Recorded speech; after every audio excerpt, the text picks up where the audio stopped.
Hello and welcome everyone to the First Circuit Podcast, episode number 38. Today we have our usuals, our usual regulars, me, Byter, and IanDresarie. At some point you're going to learn to pronounce my name. Nope. I don't know if anyone Larsh. can pronounce your name. Hey. And old Bob. Hey guys, what's up? And today we'll be covering the new stuff in Mechwarrior Online. So the Vulcan has been announced and there's a 13-day challenge that we shall be talking about. And then we'll be moving on to Battletech, talking about how we've been going with the game, talking about other bits and pieces like the roadmap and things going on in the future. But Yay. let's get started with the Vulcan. Anyone want to start? Go ahead, Bob. It's absolutely amazing in the early Battletech novels. Yeah. Basically, the Vulcan was designed to actually go against troops in urban combat, and mainly tanks and very, very light mechs in the Battletech universe, in the tabletop game.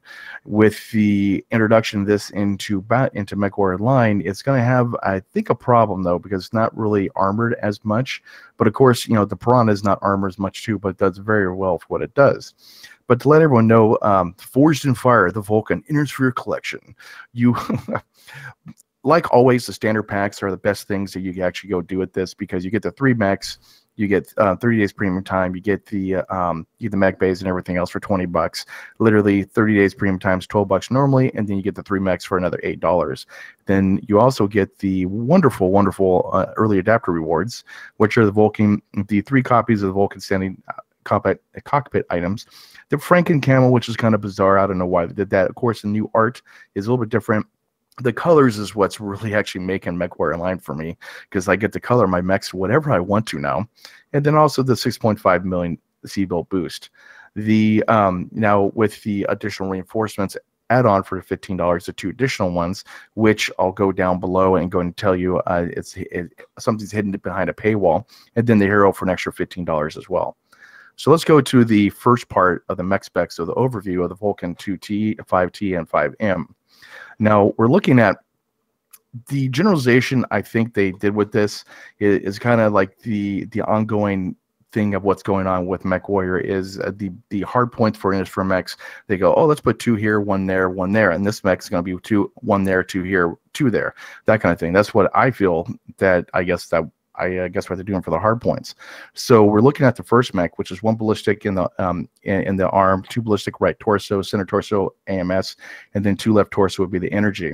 And then the next one is ballistic, energy AMS, 3 energy, 1 energy, and kind of like goes in between those hard points. And then the last one for the $20 pack is 2 ballistic, 1 energy, 1 AMS, and 2 energy, 1 energy. So it kind of splits between of what you can do for the different builds. But for $20, so it's still not a bad deal to go and get this kind of stuff.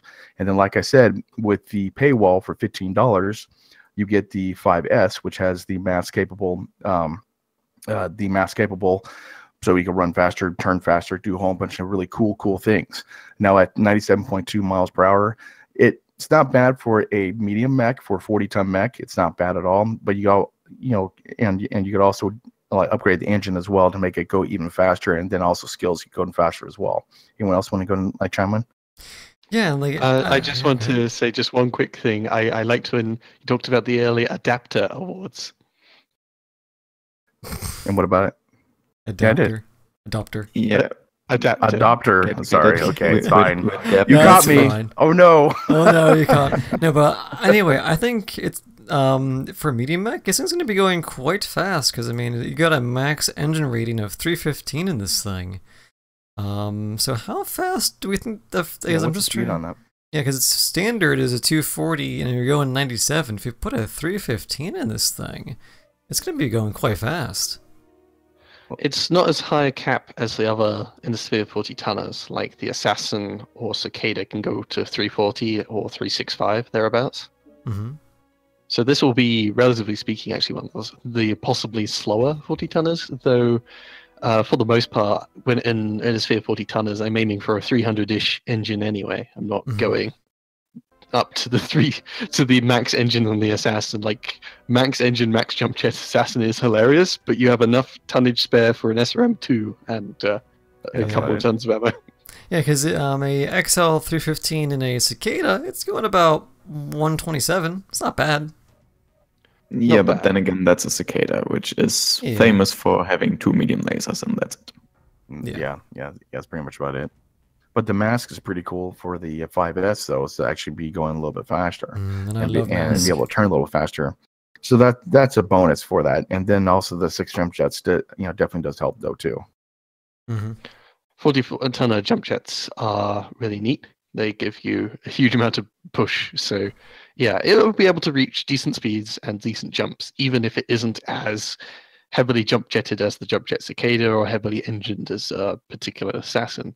Yeah, it's got the mobility stuff, but I mean, my impressions. Okay, first off, is it is not that pretty. I don't know. It's a I ugly love it. ducking. I love it, like but how I'm it's ugly crazy. looking. Yeah, it's an interesting look. It's a I mean, I don't want to steal Larsh's thunder, but at least yeah, the mask being behind a paywall is quite disappointing for me. The standard pack isn't too invigorating, and at least for 40-tonners, you don't have tonnage for big ballistics, and these don't have much ballistic hardpoints at all. Like the most is 4, and that's behind the paywall. The hero actually does have energy and missile, and those are great for 40-tonners, and that is behind the paywall. So, Yeah. I mean, the standard pack always has quite a nice value for money, relatively speaking. You aren't getting the most interesting mechs. There is not much of interest here. Yeah, they're At all least kind in of standard pack. samey, except for the hero mech. The hero mech is when you get missiles. That's the only one that would be my alley right up there. Well, they do it on Yeah. purpose though, because most of the time everyone puts money and they always put missiles on their mechs to go ahead and do that nuke option type thing. Yeah, kind of like the assassin. Yeah, and that's pretty much what that is. Since we were talking about money right now, maybe quick questions. Are you guys going to get any package, and if so, which one? We're gonna get what? The packages. If I get one, I mean, of course, I'd probably get the standard because you have to get that. That's your default. The extra ones like the reinforcement, I'd probably pass, but I would probably get the hero. Yeah, I'm really not sure because that standard pack being so unenticing, along with like as I was saying, at least the hard points are just not that enticing to me. I already have like the Dark Death, for example, which has a quirked up AC2 plus some missile hard points and some energy with ECM. Like that has so many cool little pieces of tech that I've got my little Dakar gun that I can use with stealth and some medium lasers and some SRMs. That is already got this niche of Dakar. Whereas for a 40-tonner, I mean, even if I'm wanting to do like a big UAC, the Cicada already there's already a UAC Cicada, there's already a UAC Assassin, I think. So why am I getting this thing again? I mean, I don't know. I guess at least the hilarity is you get this weird walking blob and you put a heavy goose in it. Yeah. Oh, that's Yeah, Hollander. but then again, that's already something the Firestarter does really damn well. Within this niche, yeah, that you can already do that with the Assassin Cicada and Firestarter. Actually, you're right about that because the Firestarter probably is better because, like in general, though, that like always they have the new mechs don't really have that good of quirks until everyone starts bitching about it, and then basically then they get some more quirks later on. What's that? Or the people actually finally skill them out, and that's also another thing right there. Oh. Yeah, I think typically they like giving quirks according to the lore type stuff, so that because it starts with machine guns and flamers. But because they're always so conservative with their quirks, it's like, oh wow, I could do 2 machine guns in this thing with 25% boost to the rate of fire. Yay. Oh my, I have a flamer with an extra 10% range. It's not just 90 meters, it's 99 meters to start with. Oh my god. So exciting. Well, yeah. Sorry, go ahead. And otherwise, like I think at least to channel a bit of Commander Lemming, at least like the thing that could save this mech and make it worthwhile is durability quirks. And oh boy, wouldn't it be lovely if everything got durability quirks? This is getting a little repetitive. I mean, if this mech, if it does have crazy armor quirks, it could be fun. Speaking of crazy armor quirks, Byter, do you know how the armor compares to other 40 tonners? So at least baseline in Mechwarrior Online, all the 40 tonners are typically able to equip, if you change the builds, more or less armor, the same max armor. So the only difference is typically how much you typically will actually put on the mech and how much extra you get from skills. Yeah. I would say at least the things like with the 40 tonners, the Cicada's always been a giant big walking blob with giant legs, making it a little tricksy to stay alive. The Assassin has like a perfect spidery shape that makes it incredibly slippery and difficult to hit. This thing, it's got the kind of long legs, it's got the weird kind of wide lankiness to it, but those side torsos, if they count as side torsos, are going to be a huge target if you're facing the enemy, which is something machine guns would encourage, or rapid fire ballistics. So I'm going to really struggle making this shape work, is what I'm assuming, and to make it actually durable enough would require some major survival stuff. I don't think the side torsos are that bad compared to other mechs that are out there, like the Assassin, like everything else. The side torsos doesn't look like a Fafnir or like all the rest of the mechs I've been putting out here. It doesn't look too bad as far as like targeting them though. I think the thing is, with when you don't compare to a Fafnir, but you compare to other smaller mechs, because the whole point with the Fafnir, at least you are pretty tanky to begin with. But when you're a smaller mech, you want to avoid or be able to roll damage really well. And this, the Assassin has this perfect little ball of a shape, so that when you twist just slightly, it changes what side is facing the enemy, just like a Vindicator does. That you're a nice round shape. Whereas this thing's front profile is quite wide and open with giant shoulder blades. True, but I think with this one, especially the one with the mask, if you're speedy enough and you're good at torso twisting, I think you might be able to spread the damage fairly well in this thing. You'll probably be able to do it fairly well. It's just not going to contend with the Assassin. And the Assassin already has brilliant missile plus energy hardpoints galore, and Assassins have ECM. And bigger engine cap and more jump jets typically as well. Yeah, because I was going to say, how fast does the Assassin usually go? Depends on the build, but you're going the similar 100, 115 kphs or so. Mm-hmm. Yeah, I'm just going to bring mine up right now, because mine goes about 117. So, but that has an engine. What's the engine in this thing? Hold the phone. 270 in it. Hold the phone. You get titles and badges. Titles and badges. Yes. I missed that. Oh. I even looked at my titles or badge. I haven't seen those for like months, or even like cared about them. Oh yeah, that's right. You do get that, don't you? Yeah. Well, we always get a good laugh about them, since they must be quite silly. But the one thing you do get if you pre-order is always the sweet standing cockpit item. I do like those. Those are really cool. Really good jobs. Yeah, they've been doing really good jobs. I like the new Spider one that they have out, and which will be in one of the new Mayday things, basically. But it's not too bad though. Not bad at all. I'd say though, to wrap up, like at least my feelings is that this mech, in terms of its starting lore or whatever, is obviously very different from Mechwarrior Online. There is no infantry to kill, and its shape doesn't look that too enticing. Its hardpoints really do not look that enticing. The standard pack is, as Larsh says, very samey, and that isn't very enticing. But I do always like getting, another Warhorn and experimenting with new mechs when they come out, so we can discuss them later. So I'm half tempted to get the standard pack, but then it feels real bad because the things I really want, which is mask and basically turning it into an assassin with missiles, are both behind different paywalls. You're right. Both of the, at every step along the way, this is making me feel bad. PJ, this is not, at least from my position, how you should be doing mech packs. I would say if they at least put, let's just say, what's the one that doesn't have mass but that has a reinforcement? That That one's one's also got the most ballistic. 4 ballistics. yeah, Ooh. like so. 4 machine guns. So yeah, Yep. so like I would say if they would have put that one in with the basic pack to at least give you something extra that isn't just, you know, like 2 ballistic and a bunch of energies or whatever it is. If they, you know, maybe if they would have put that in there, that would have been maybe a little bit more enticing, or maybe even just put the mask one in the basic pack.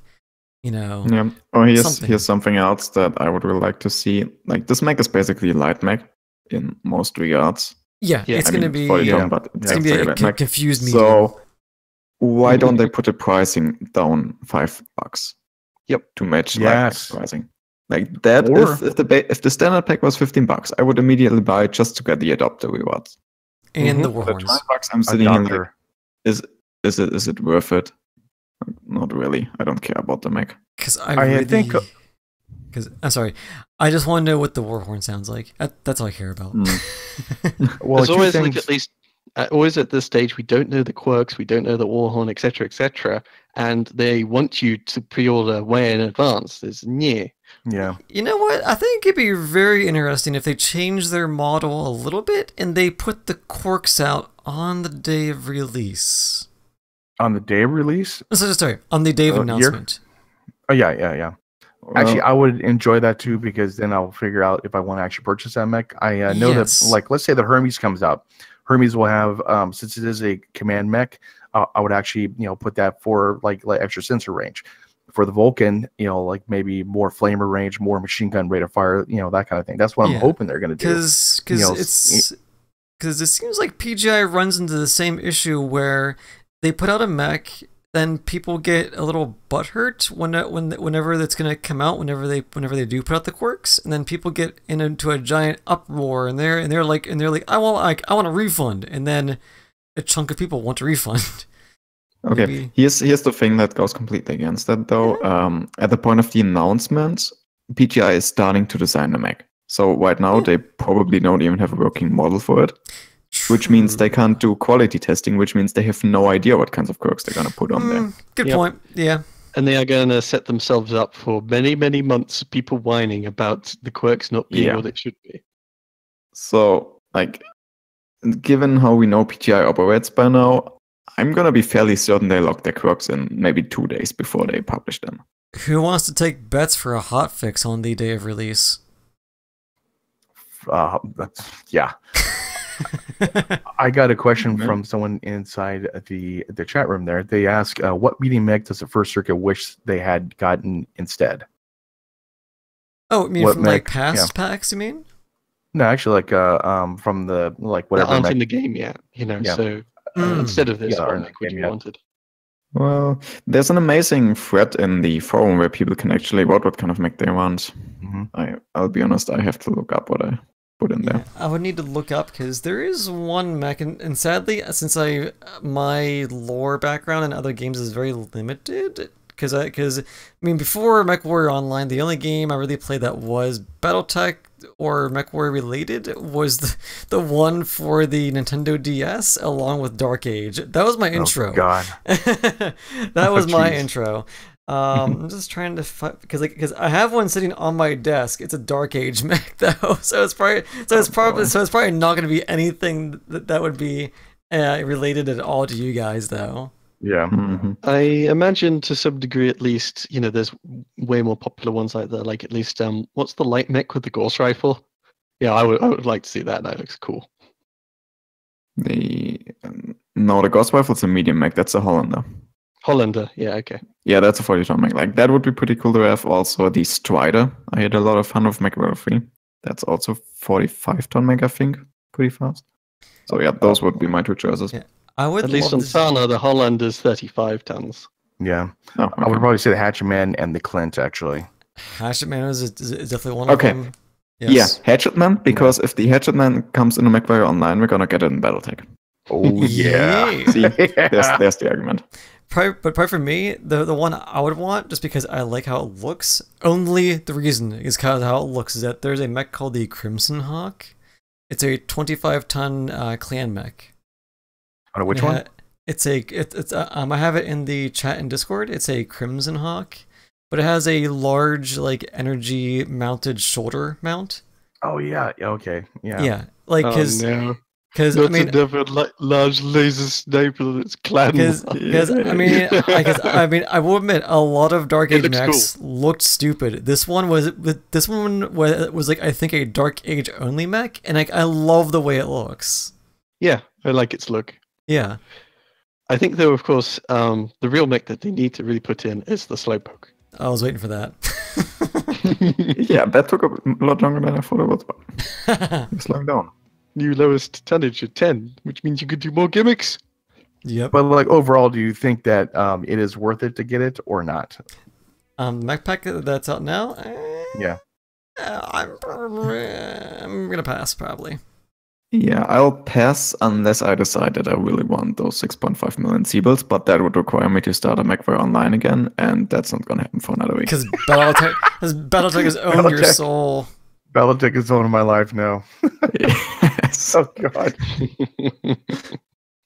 Yeah, I wouldn't necessarily. If you're really into the game, sure, and you always pick up every pack, this one might as well. But it's a tougher sell than a lot of the other packs.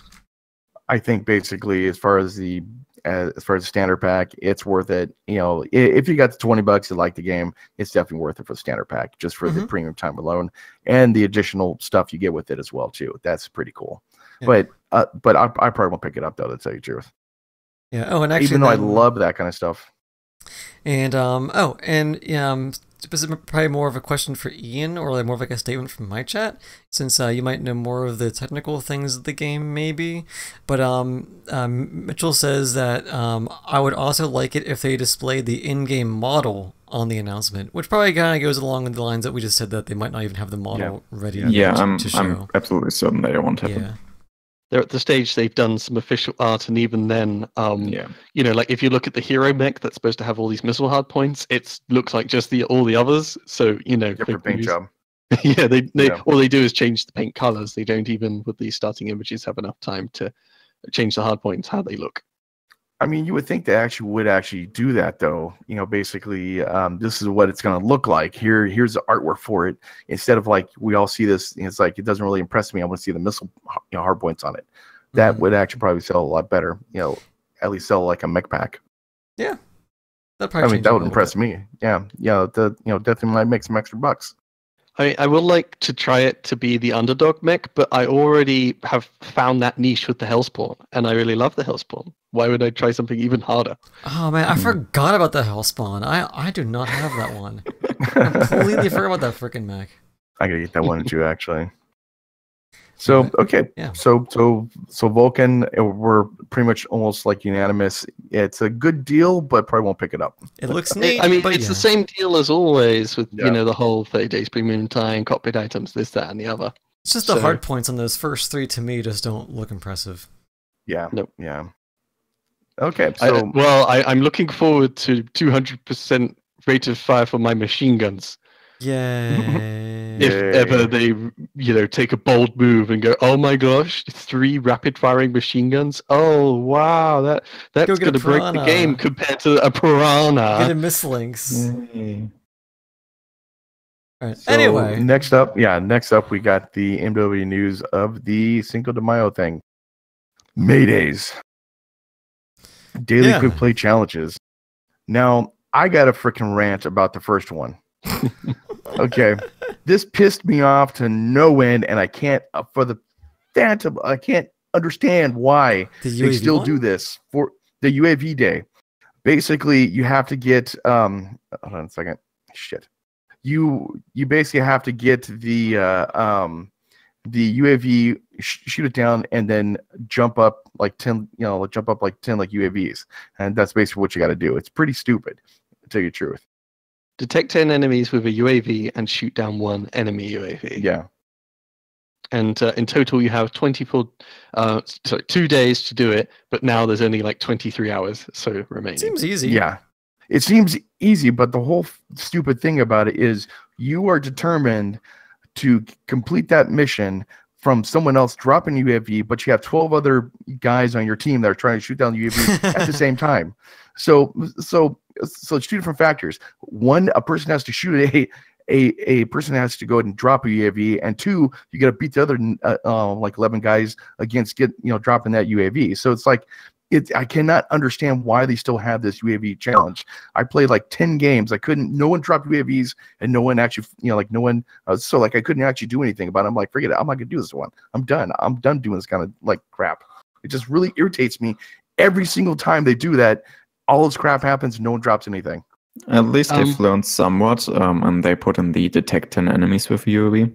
Well, I remember fine. the early days of challenges where they were like, okay, today you have to shoot down a UAV. But no one's gonna put up a UAV. Exactly. That's my point. Detecting it, detect 10 like enemies, which is fine. I don't mind that because I'll just run a light up there and go drop it and then run away. But but my whole success is determined on another person dropping one. Forget about it. I'm not gonna do this. I'm done. I'm pissed. I mean, I haven't minded these UAV things in the past, and I should be done with it fairly quickly. I imagine to some degree, Bob, you have less time for this because there's something else you want to play, right? Well, okay, yeah. Hold on. I work 12 to 14-hour days. I do a whole bunch of other different things, and then I play BattleTech. Yes, that takes up most of my time. So I play BattleTech, and then I got to drop in, and then hopefully someone's going to drop a UAV. I'm like, forget it. I'm done. I want to play BattleTech now. That makes me want to jump in BattleTech even more. Yeah, because you're getting frustrated. But I mean, it all depends if you really want the items too. It's like, do you want that cockpit item with the MC? Is it really a big deal for you? But if not, whatever. Pass on it. Well, I can pass on the frustration. Yeah. I can pass on the frustration, though, man, to tell you the truth. Yeah. Personally, at least, I do want the dish war horn because I think it came with the supernova. Yeah, and it just sounds cool. so alien and serene, and I like putting them in my supernovas. It does sound cool. Yeah. Yeah, true. But yeah, to give people the rough overview, though, it's a challenge every day for 13 days, a whole bunch of this, that, and the other. I don't know. It's mostly the same as most of the other little challenges they've done here and there. Yeah. I'm just going to take it day by day. I haven't even necessarily looked at every single day. But it's been a while since they've even done an event. Like, I wonder if they've been giving BattleTech some space because, I've just been playing that and I haven't had a reason to go back to exactly. MWO. Please come back. We'll give you MC and cockpit stuff. I think it's how it is. But the funny thing is, I actually did go through all the days before the podcast. Most of them, besides the first day, is mostly just going to be GXP, MC, and C-bills. There are not many cockpit items. The only cockpit item you're going to get, I believe, is May 8 Day, and that is a Steel Spider. And I think that's it. There's a fair number of decal words, I think. Yeah, I mean... That's cool, there are decals in there, there are MC in there. It's worth doing. And one thing they did this time that I really like, it's not necessarily a daily challenge, because every challenge goes on for 2 days. Yeah. So you can drop in every second day and do the challenge, like two of them at once. I like that. Which I really, really appreciate. Thank you for that, PGI, because I wasn't able to do like every day the last couple times. So yeah, because this game can be a grind. And personally, I enjoy the May Day of Mother's Day because you're getting a decal and you're getting the word freeborn on Mother's Day. I want that one. Freeborn. Oh yeah, that's so fitting because you're getting that and a heart on Mother's Day. That's really fitting. That is so cool. I want the freeborn. Just go piss off climbers. So make sure to go on to Mother's Day on that day, and then you can get your awesome decal. So what you're telling me is I need to ditch my girlfriend on Mother's Day so I can play Mechwarrior? Well, there's 2 days to do it, right? We're just saying that. All right, so I think that's pretty much all we have for Mechwarrior. So should we segue into the other game? I forget what it's called. The tiny indie game that no one's really playing. Yeah, that no one BattleTechGame.com. BattleTechGame.com. Tech Battle 5, I think it's called. Giant robot smashing in face number 45. I don't know. Or robot suits. Yes. And real quick, since we were at the meme, did you notice that they're changing our meme? Because The they second moved the forums from community.battletechgame.com to the Paradox Plaza. Really? I hate HBS for doing that. I don't know the Yeah. new URL yet. my meme is disturbed. I forgot where to go now. So like, what's first on the docket for BattleTech? Just how are you guys doing with the game? Let's I start need from more the bottom time. this time, Bob. Oh, okay. Well, me personally, I was getting kind of bored with the game itself. I know it sounds weird, but I was getting kind of bored because I was doing just learning mechs, just learn boats, and so I would just get a spotter, learn, and kill the mechs, and then go to the next one, and the next one, until Byter showed me the way. He showed me the way of how to how to actually play the game. He showed me the way, and so I was. He taught me about evasion. He taught me about reserves. Exactly what I used to do for the tabletop game, but I totally forgot and spaced it on playing on BattleTech itself. And the game dynamics changed completely because it's so much more tactical involved into the game. But I do have an issue. There's a couple issues I do have, and I'll go through my 5-minute rant here.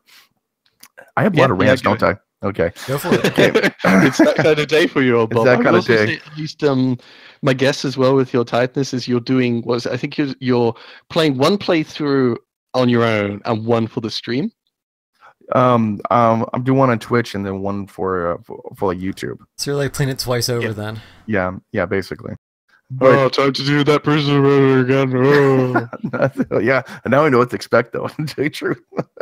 But my one of my rants is this. All the medium mechs and light mechs that you do have, the ambiance of the game, Bishop Steiner actually brought this up like in like Twitter. There's so many, like the Pirate Kingdom that's over on the small planet on Small Moon. He has like six Jaeger mechs and like 10 10 Islander mechs and a bunch of Devastators. That pretty much kills immersion because normally in the game itself, pirates might have a heavy mech which is piloted by the Pirate King and then a bunch of medium mechs that are kind of like crappy. Mhm. But BattleTech does actually bring that into effect of having like half armor representing shoddy workmanship, that kind of thing, which is cool. But Black Knights, Highlanders were almost unheard of in the periphery. I mean, absolutely unheard of in 3025. And the biggest single fight in general against pirate kingdoms or pirate bases is like vehicles, troops, and maybe the light to medium lance that you will find. And so basically that breaks immersion, at least for me. But that's just my own thing. I would say at the at highest difficulties, you're going to be facing assaults and whatnot. Yeah. And I think it's a bit different according to the faction, but to some degree, it is just a whole bunch of assaults, but with a different set of paint.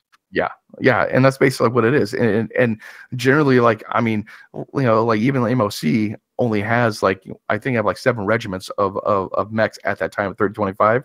They basically maybe had 20 to 30 assaults throughout the whole empire. But now now I'm fighting Black Knights, Highlanders, Atlases and everything. It's really not fulfilling that role. But I understand though, because at your level, which you have, I have Highlander and through Thunderbolts. So I'm fighting those things because you got to make it tough, because otherwise it will get really boring. That I understand. But that immersion effect is killing it for me. I still love the game. Oh God, I love the game. Don't get me wrong. But that's one of the things that kind of is really kind of bothering me internally. Second rant. Yeah. I just on that at least a little bit. Sorry if I keep intersecting on everyone's. Go ahead, man. Go ahead. Yeah, because I was given the impression BattleTech, the mechs were really sort of rare, handed down, and all that stuff. But obviously in this game, you need to destroy a lot of mechs to get the salvage, because you're not always killing a mech with a headshot, right? Yeah. And every mission you're fighting possibly up to 2 lancers or even more sometimes every time. So your kill count in terms of numbers of mechs will go into the hundreds by the end game. And it doesn't exactly share the same feel, at least that I thought the setting somewhat goes for. Well, yeah, true. Nice. like you have roaming bands of atlases, standard scout lances, like all over the place now, like in the periphery when there shouldn't. I mean, maybe one atlas is all in the periphery and that's it, and that one's like pretty shoddy armor and everything. So you're not gonna. It's rare you'll find that kind of stuff, but yet we're fighting like standard lances, which are like a bunch of atlases. Okay, second rant. The problem. Okay, the other thing I have a big issue with is that they once I get up, like I run 3 Thunderbolts and plus a Highlander and do pretty well with it now. The problem I have now is what am I going to do with the other mechs? I love those mechs, but they're useless now. Me as a mercenary, just the killing the immersion type thing. Me as a mercenary unit, I would send those guys out to do different things. Like say in the future, Mitch Gilliman, just to let you guys know, you have kind of like a AI that actually you would have like four medium lance, a 4 medium lance. 4 medium mechs like in Lance and send them out for an AI like mission, and they have a predetermined thing that get money, like do whatever. So you actually have a use for those, because now I just sell them for money and I don't really care about those, and it kills the immersion effect, because as a mercenary unit commander I would never ever sell those mechs, period. I mean, you would never do that kind of thing because you need those mechs just in case something happens. And so that kills the immersion effect of what I feel the game should be. But of course, like I'm a freakazoid for lore, but that's just another thing that really kills it for me. One thing that I suggested along the lines in your stream, at least, was in XCOM 2. I think I remember at least sometimes like you will have missions that are supposed to be low profile, because in that one you're sort of playing as an insurgent force, and to stop colonels being the highest ranked soldiers always being the ones you take into a fight, they would do stuff like only sergeants and below are allowed on this mission. So in a BattleTech sense, you would say, we want to keep this mission down low. We don't want you stomping in with 400 tonners. That's going to go in the news. So can you please bring a lance of mediums? That'd be perfect. And that would give you reason to keep mediums in the bay and actually bring them out once in a while. Yeah, that would be a perfect idea for them to do. And just like Star Wars Online, they did the same thing where you could send your NPCs or your followers out on missions and they get money for you and plus items. Same thing they could do with this is like you send them on a contract for garrison duty. And so all they do is just sit there for like 2 months, just protecting this one moon or something like that, and then they get you money. Depending on what happens, if something attacks it, then either you could go into that battle or have it like predetermined or something. That'd be kind of cool. But I mean, for the immersion effect though, it's killing it like for me. But I mean, overall though, I love the game. I love the game. It's so much fun. But that's one of the things that's really like bothering me like right now. Oh, okay, that's me. Sorry, go ahead, guys. Okay. Larsh, could I do the second one? I've got some things. No worries. So, similar experience to Bob. You guys probably gathered that Bob and I are the absolute lore nerds here. Yes. So obviously we kind of have the same issues with the game for the most part. Yeah. So for me, I finished the campaign. Campaign was really good. Now I'm at the late stage of trying to gather the best mercenary lands I can. And I'm at a point where I'm considering ending my current campaign and starting a new one, because the early game's good enough that I'm gonna do it again immediately. So the game definitely nailed that. One thing I'm currently doing to keep my fun level up, that kind of goes in similar ways to Bob, I'm setting myself challenges. Let's say I'm currently trying to get the lands of Atlas. Then I'm not taking the 2 atlases I have into the game. I'm trying to get a heavy lance set up and do 5 stars mission with that heavy lance, for example. That way I get to use my kind of unnecessary mix, and I keep the fun factor high. So, yeah. Good point. Actually, that's what. So, like that's the whole thing I've noticed about BattleTech. You can play the game super easy by doing missions that are easier than your pilot. What's the name? Your lance rating, or by just in general optimizing your mechs to one-shot enemy assault mechs, which is very much possible. Or you could set yourself challenges and increase your fun, but that requires some self-discipline.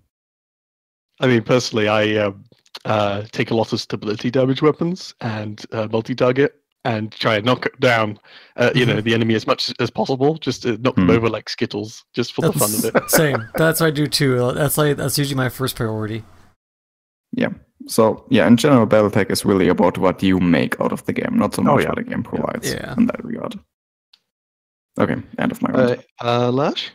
Okay, so now I'm not a lore junkie, so mine's gonna be probably more short and sweet, and also because because I've had to be an adult and I have not had a lot of free time. So, from my own experience, is that I am enjoying it. I don't really have any complaints. But I mean, so I'm not gonna get into spoiler territory or anything crazy, but I've gotten past like the very first like large mission that you're given that really thrusts you into the storyline.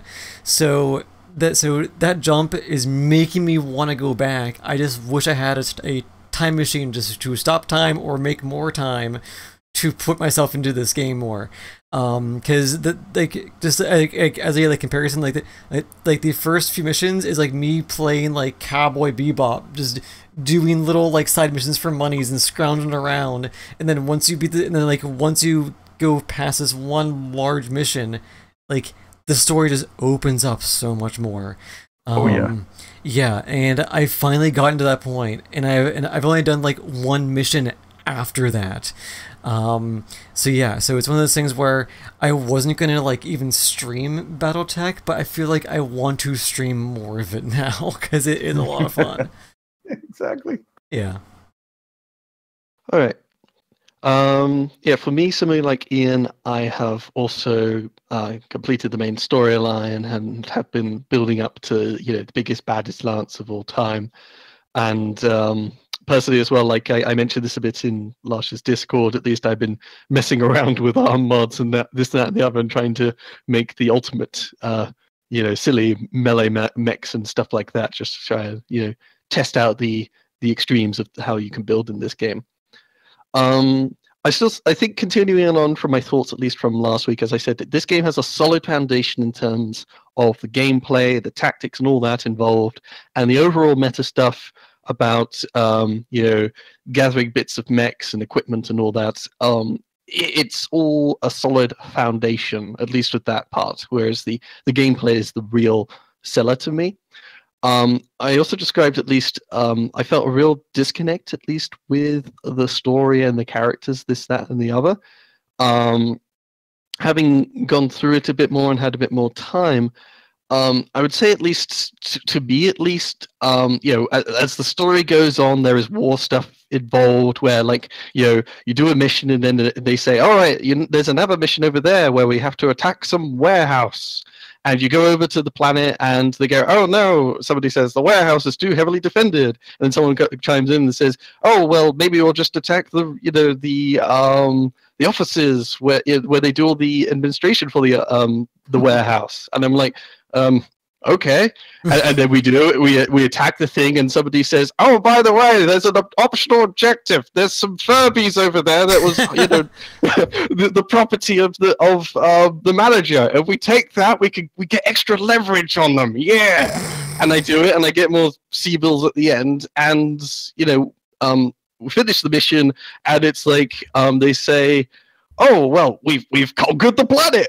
Yay! Oh, by the way, we found there's a whole bunch of Furbies. So next time, go over to the Furby planet." And I'm, oh, okay. What a twist! And the thing is, at least, I feel like somebody sat down and written a very long war story thing for the main plot, and it's got lots of twisty turns. It's twisty-turny. What a twist! But the way they present it feels almost trivial, because it's just a couple of people, sitting on your ship going, "Well, we came for the warehouse, but how about this other thing?" Okay then. It's just people talk about things so briefly. I don't get invested in it, and that comes along with the other additional problems. Like, at the end of the day, I'm a guy with a club. I can hit people with club. I can stand in front of something and defend with club. And the Campaign missions are just a little step above the skirmish missions in terms of their structure. And I don't connect at all with the people there. There's way too many sort of characters at play. There's a giant war thing going on, but it's just a rambling story that I'm personally not invested in, and that they don't really make you feel one with the thing. Like, in my mind, I was thinking of like other games and how they presented it, and games like Supreme Commander. If any of you guys I have it. touched that. In that one, of course, you have commander units. They could build buildings. They, all that stuff. And in that, they have when you arrive at a new planet, a commander will, appear on your radio and say, "Hey, what are you doing here, you filthy skull? I'm gonna crush you." Blah blah blah blah blah. Like, there's actually a person you're fighting against on every planet and every mission, and you go up and actually personally fight them. Whereas in this one, I get it. Attacking the warehouse, the administration building is indeed a mission that makes some sense. Don't get me wrong. It's just not that invigorating. It's usually shoot a box, protect the enemy from shooting a box. Well, that's kind of how their Shadowrun games were. And they built the same premise from the Shadowrun games into BattleTech. They just changed different things on it. And that's kind of like how it was in Shadowrun. So, I mean, if it worked in Shadowrun, it probably was going to work in BattleTech. I remember, like, Shadowrun, there's obviously, like, a lot more scripting in that one. Yeah, there is. And there's stuff like time limits and whatnot. And the fighting isn't actually sort of the biggest draw for me. It was, being an RPG, your character personally being a big player in all the events. But in BattleTech, you're a thug with a club, and that's mostly it. I'm not so invested. Like, I never feel like a Zhang Liao storming into the Wu forces camp. You never really have that feeling. And just to give some people the idea of the reference, because that's a historical reference, an army of 100,000 come to attack your castle, and you lead a preemptive strike with 600 men, and you turn the entire battle around. There's nothing like that. And there's no personal, fighting officer to officer, at least not enough of that.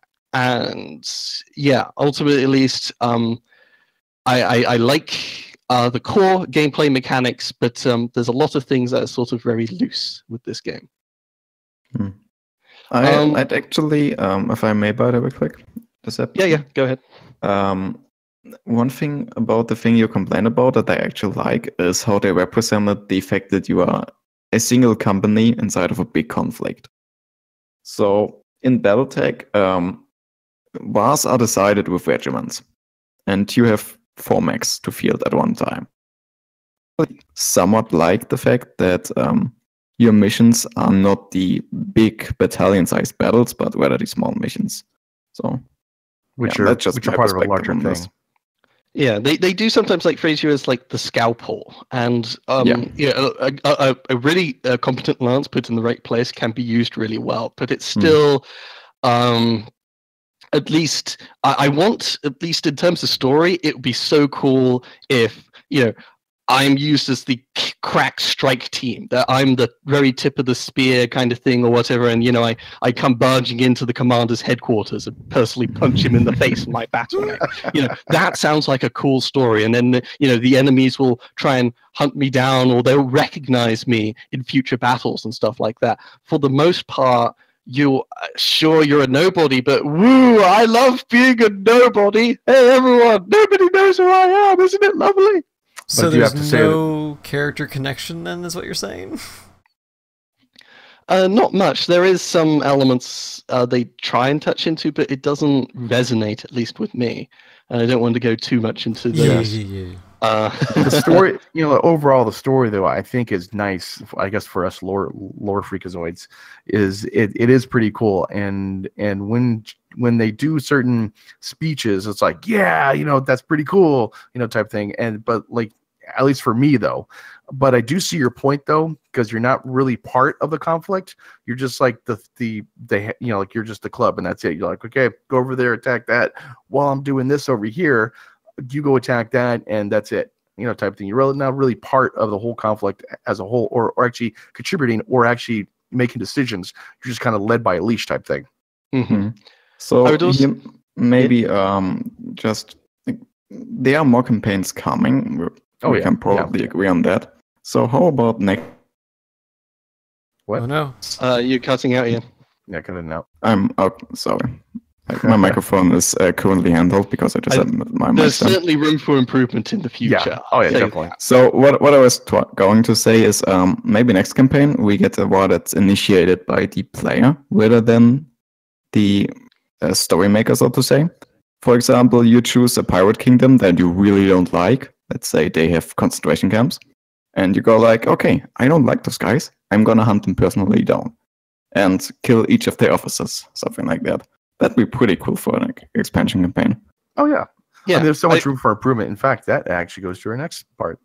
I just on the ways you can improve the campaign, there's you have way more personal interaction with the people you're actually fighting. Make it feel more, that there's a kind of angle towards knightly combat or whatever. That these are rare, mechs, and it's all about skill and people fighting one another. It's nice to actually have a face on the person you're punching, at least for the story missions. I would say otherwise, yes, the people you're typically fighting against should at least somewhat recognize you eventually. At least there's a bit back and forth there rather than just, by the way, there's an avalanche that's appeared. Oh, okay. Go ahead and fight them now, or leave. Yeah, and other things, at least in terms of RPG mechanics, like at the get start, it seems really promising. You've got a backstory, an origin, whether you were betrayed or whatever type stuff, and it vaguely affects your dialogue choices. That's mostly In terms of taking contracts and doing story missions, I wish at least in future there was some avenue for player expression. Like if I sort of told from early on that, oh hey Mike, I'm going to set my backstory to be very similar to the story that's going to happen, so that my character has a huge motivation to take part in the storyline. And whilst I got this, these lines of dialogue, there wasn't really much for my character to do in terms of saving civilians or really helping the cause. And in terms of the civilians and the populace, I have absolutely no connection with them whatsoever. I don't know if that's a good idea though, because Larsh ate his parents. That's true. Yeah. Yeah. Well, you could have Larsh just be really callous. And stomp on civilian centers and then gather the corpses to eat. My goal is just to go around the universe just eating all the enemies. Yes. Okay. Yeah, before we get too involved with cannibalism, quick mention, last Wednesday, I think, they published their first patch, which was mostly a hotfix, fixing a bunch of issues. If you're interested, I recommend reading the patch notes. Like, I don't think the details are worth covering. But there has, of course, been the roadmap for what is next to come in Battletech for the next coming months. And even though we don't have the time to really get our own ideas in, I think it's definitely worth taking a look at what HBS ideas are. I think we have talked about, at least, like I said, the game's really flat and such, and they're adding granular difficulty settings. Yes, that'd be nice. They're addressing difficulty spikes, so you're not necessarily always, like I had mentioned, sometimes you jump into something that's way above your level. Yes, I've hit that same too. level. Yeah. I do think the other base, like they had something, just like you're saying, like raising the difficulty. Like right now, I could bait the AI into certain positions, and so like it's kind of boring sometimes. It's like, okay, if I do this, I'll bait him, but I'll just do a challenge and I'll just run in and go try to kill him, type thing. But it's really easy to do that, and if they actually made it so you could actually raise the difficulty like 2 levels higher, would be a lot nicer. Yeah, I totally want to have a difficulty option, so I can do another playthrough, and it's not just the same thing again, but this time I'll do it on hard. Exactly. And I know how the game is actually going to play. Otherwise, they're doing a lot of quality of life improvements, making interface much better on MechLab Store, etc. They are going to allow players to, at least in game, change the speed at which animations and such play out, because people have been saying, it artificially is slowed down at the moment and really adds a lot of time. Yeah. So, that you can already customize it yourself, but having it done officially, whatever, is nice for the general audience. You can also skip the tutorial in future. That will be I don't mind that. very nice for future playthroughs, honestly. The one quality of life for streaming is actually going to be really nice, because when you alt tab out, it kills the sound, which kind of sucks. Like if you're going to go and stream the game itself. Yeah. So maybe to broaden the picture real quick, what we're talking about currently is going to be the first big update for BattleTech. By the way, all of the updates for BattleTech that are planned right now are going to be for free. There's currently no talk about a paid expansion. Good. Oh, and also the other thing we mentioned last week, at least, as I said, I really want to, have my fellow Mechwarriors. I want to do a campaign, where we have Byter, Ian, Larsh, and Old Bob. Yes. And particularly if you're streaming that kind of thing, you're telling a story. Ooh, that'd be cool. And they're going to update, I think in one of the future updates, give Mechwarrior customization. So players can now change appearance, call sign, name, and voice of their Mechwarriors, and not just their commander. So I can now make an actual Old Bob, Ian, and Byter. I can make a tea tree and then put them into this game. Yeah. So sadly, all of those, like the big updates, going to be in June, July. Because beforehand, we're going to have the things like we already mentioned last week, like compatibility and performance investigations, the general bug fixes now in May that were mentioned, and of course the localization for French, German, Russian, and Linux support. Those things didn't make it at launch, and there were problems in the Kickstarter, so obviously those are high priority right now. Good on them for keeping that, on that too. Yeah, HBS is definitely seeming to keep out of their promises, so I'm highly impressed with that. Yep, true.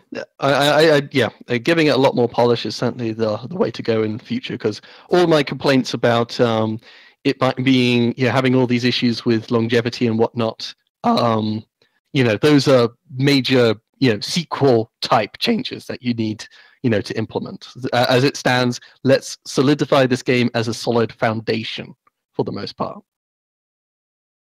I mean, there's so much you can do with this game, just what we talked about in the last podcast. You could do a company, you got vehicles, you got troops, so many different, you have other drop ships if you wanted to. You can send them on different missions, bigger, you have a battalion size. There's so much things you can do with this game. This is just the springboard for them to do so much better. So that's when I'm going to enjoy in the future, like when this game starts becoming 10 times better than what it already is. Yeah. And while we are on this topic, maybe a quick call to all of you watching and listening to this. HBS does currently not have locked in their plans for later. As was mentioned in the Kickstarter update, they're currently staying focused on bug fixes and immediate reactions to launch feedback, which means the discussion as to what you want is still open. So if you head over to the BattleTech forums on Paradox Plaza and engage in the conversation, there's a really good chance you're going to be heard by HBS. Ooh. Yeah. Okay. One thing, at least, as a funny mention, at least I saw earlier today, was XCOM 2 is on a huge sale right now, and that game is selling way more than BattleTech for a time, I think. So that's good, and I think at least look, as I said, looking at XCOM, there's so many things that game does that this one needs to learn from. Like one thing I just want to briefly touch on before we conclude was at least one issue I've had with all the Shadowrun games, and this has just been the soundtrack. Like it's really fun, at least that initial honeymoon period, but afterwards I don't necessarily find there's any greatly memorable melody lines, and there wasn't necessarily much in the way of catharsis that these soundtracks are going for. Really? And that's always been a problem with harebrained schemes. I thought it was pretty good. It's for me, I find it doesn't actually elicit much emotion. It's a very good background soundtrack, and a lot of emphasis on strings and brass, typically with a bit of drums. But even when there are drums, it's not the huge focus. There's no big, huge war beats or calls to war, or like. I'm sorry to say this, but Mechwarrior Online has better damn music than BattleTech. Whoa, blasphemy! BattleTech makes me feel freaking depressed with how tepid it is. It never, like with XCOM, when you're preparing for a battle, they sound the drums of war. You guys check out the squad loadout musics for XCOM 1, 2, and War of the Chosen. That thing gets you pumped for a new fight. Whereas in Battletech, even like the winning screen where you're looking through the loot, it's just like, yeah, we got some loot. We got some loot. That is really interesting to me because I have the complete opposite opinion. To give you an example, Mabel, I bought the Battletech soundtrack in addition to the one I already got in Kickstarter because I just wanted to support the artist. That's how good I find it. And from the Battletech soundtrack, I put about 2/3 of the tracks in my regular playlist. Whereas from the XCOM soundtrack, I think there are 3 tracks I put in my playlist. So yeah, like the majority. I guess I just have a really different music taste. I really like the Battletech music. I think it's one of the best soundtracks I've heard in a while. Yeah, I'm kind of with you as well, Ian, because I didn't buy it, but I do listen to it on Spotify at work, and so I don't like have it on loop constantly because that'd be like 8 hours of the same thing over and over again. But doing emails or just doing documents, it's kind of like what Byter did say earlier. It is very good background music, and it's perfect for being at an office setting. Oh yeah. Yeah, it's great background music. It's just, for me, there's, as I said, no melody lines that I really connect with. There's sort of like, if you think of like the intro soundtrack, how am I supposed to be, there's no headbanging to that. It's kind of like the best I could do is put on a tutu and do some interpretive dance. And that's just not the same as an XCOM or a whole bunch of other games I play out there that it just doesn't get me invigorated into it. Like the thing I was saying with the Mechwarrior soundtrack is they use a lot of guitars, like it sounds like rock music, and rock to me just it's got oomph to it. It sounds like big stompy robots rather than a thin string section. Oh yes, I'm in the 100-tonner. La la la la. Oh, it's not like upbeat. Like it's almost like if like the soundtrack to the original Alien. It's like that. Bob, do you agree on that at all? Like it's very quiet. It's kind of not like completely it's alien. Specific for what it is, though. Yes. Basically, like Aliens, has that ambiance of like horror and fear. Than the and Battletech has the same thing as stuff happening in the background. Not really like da da da da da. Get ready for battle. It's not like that. Yeah. It's just it has a different feeling than what Mechwarrior has. So yeah, I personally like it. I can still listen to it in the background, and I'm kind of happy to actually have it on Spotify so I could play it like while I'm playing games. So yeah, I think you do very much touch on the direction of the game in terms of the soundtrack and somewhat story and stuff like that is kind of like when you're on your ship kind of thing. It's kind of got a kind of space is big soundtrack kind of background music going on, and that's kind of fun for setting. But space is big is not the thing that really actually makes me connect with my ship. Okay, it'll be for Battletech 2. When it comes out, Battletech 2, they'll have big drum beats while you're attacking things. So it's just at least, as I said, with XCOM, with the setup screen, that you need somewhere a little bit of soul. Battletech, you need some soul rather than just space is big, war might be bad, etc. Okay, so I've got 2 more things to say about the soundtrack real quick. Sure. First, real quick. Compliments to John Arust, who is the creator of the soundtrack, for being brave enough to break with the Mechwarrior tradition. If what Byter noticed, Mechwarrior is usually heavy metal, metal rock, that kind of stuff. And John decided for Battletech to go with something completely different, which I love because it's more my music style than metal. And good point. The other thing is, I don't know where you are missing the soul, Byter, and most of the reviews agree with me. Like I've seen a lot of reviews that were soundtrack specific that also pointed out all of the places where the music made you actually connect with the game and all of the references to past Mechwarrior music tracks that are in the soundtrack. So good point, Ian. The same thing. Like I made a video of when the Locust 1V was going to be nerfed when the new skill tree came out, and I used Enya Sail Away. and it's not heavy metal music, not anything like that. It's just it's just a very soft melody type of thing. It worked, and so and good point. It actually worked for BattleTech itself, and I do like it. I think to give credit at least to the soundtrack, it does. There is it is very, very well crafted background music. Yeah. Okay. Yeah. I think a good term would be atmospheric. Yes. With this is that it's not going to be pounding like Mechwarrior Online, but I think we've gone over it multiple times here. Yeah. It gives atmosphere to it. It's just I felt like it's like with the story and whatnot. I felt this atmosphere and the story is so distant from the player. As a first attempt to try and get this is a game with huge reach to the audience, and it doesn't necessarily grab people. Like you want to grab people and say, "This is BattleTech. This is who we are," and instead you're like, "Space is big. Everyone slowly wave with me." Okay, so who wants to do the wrap up? Okay, everyone, this is Larsh, your casual Mechwarrior. Thank you for tuning in to the First Circuit Podcast number 38. It's been a hoot. As always, if you want to see more of our content, you can find us on the Twitters or on our YouTube channels, which can be found on the descriptions down below.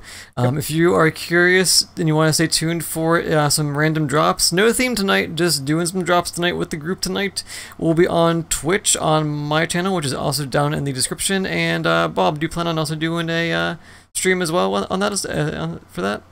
I don't know. Don't know? I've been up I don't know yet. No worries. Well, maybe. Well, I guess if people are interested, you can always find us on my channel on Twitch for later on in about a half an hour. See you later. Thank you. See ya. Bye.